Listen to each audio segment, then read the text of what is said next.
heard of World War Z, so why not try World War P? Wait, that sounds terrible. Shamblerot Vectorium is the detachment that lets you go all in on poxwalkers, encouraging the kind of zombie horde that nightmares and bottomless backlogs are made of. Despite this, it manages to be a tricky and technical detachment, with way more tricks up its scabby sleeves than you might expect.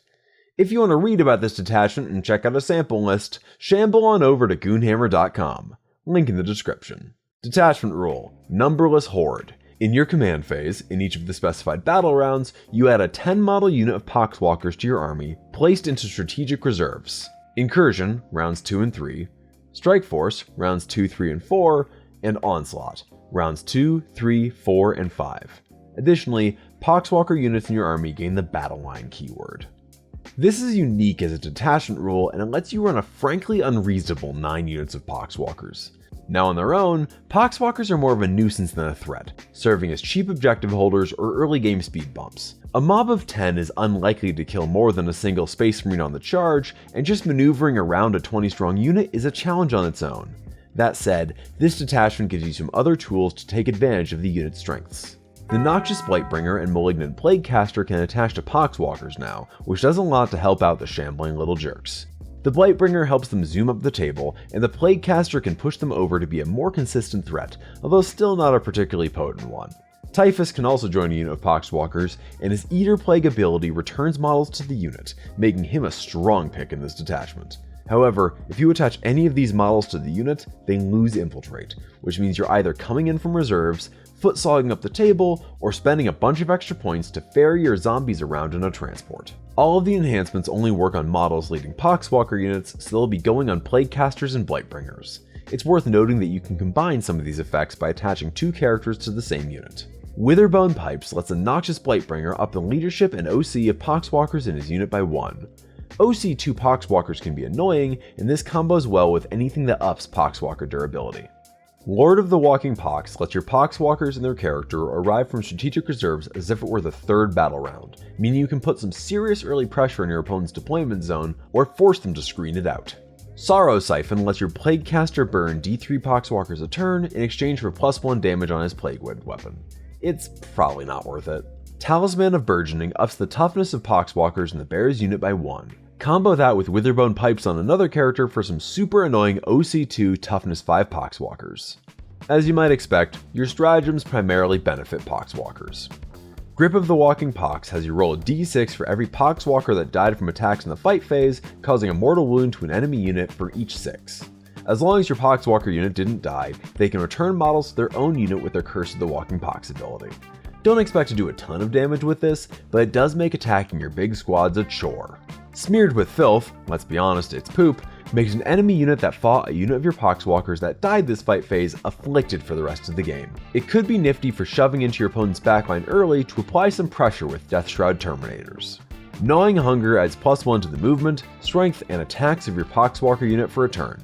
It brings them up to a thematically satisfying 7-inch move with the Blightbringer, and it can make for a buttload of attacks on a larger unit.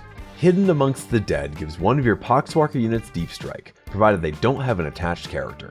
It unfortunately can't combo with Lord of the Walking Pox, but deep striking your free poxwalker units for board control and objective play has a lot of utility.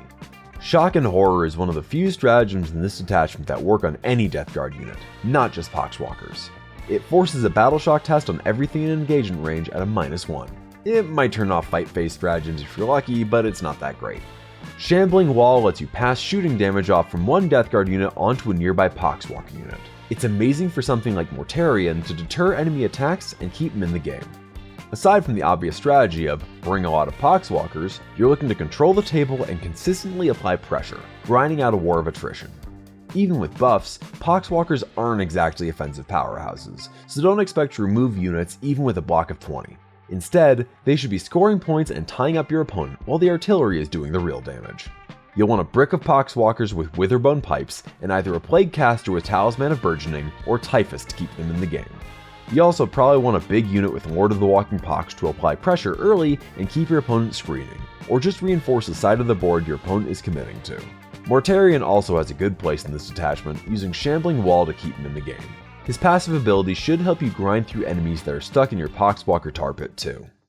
Now let's go over the strengths and weaknesses. Wholly distinct detachment rule. Nothing else in the game works like this detachment does. Getting a total of 9 of the same unit is something no other army in the game can do, and it's a very strong ability, even if it's just Poxwalkers. Incredible board control. With Poxwalkers gaining Infiltrate, you can feasibly have 60 bodies in the mid-board at the start of the game, while only dedicating about 400 points to the effort. If you're going first, your opponent is going to end up in Poxwalker Penitentiary pretty quick. Great enhancements. Almost every enhancement feels like it has use in every army, and since you can attach 2 characters to Poxwalkers, you can stack those effects in interesting ways. Now unfortunately, this is one hell of a hobby commitment. While not a mechanical weakness, you're going to have to paint at least 100 Poxwalkers to make this detachment really work.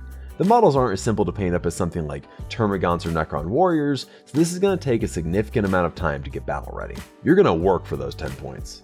Blast is also terrifying for this detachment. Blast weapons are going to rip right through your hordes, and they'll generally be on platforms your dudes aren't equipped to deal with. You'll need some kind of strategy to mitigate that. It's also vulnerable to fixed.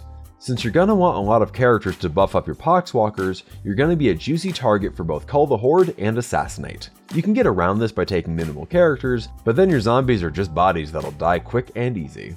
This detachment is something special, and bringing extra units throughout the game gives you a kind of continuous pressure that no other army can match. What it lacks in offensive output, it more than makes up for in utility, and just the sheer novelty of how this detachment works. With great stratagems, enhancements, and characters to lead your units, there's a load to like in this bushel of brain-dead bozos. If your brain isn't fully rotted yet, head over to Goonhammer.com for tactics, painting guides, and more. You can also support us on Patreon for bonus content like podcasts, and subscribe to us here on YouTube. I've been Contagion McPlaguebringer, and if you or a loved one is suffering from witherbone pipes, please consult a urologist. Thanks for watching.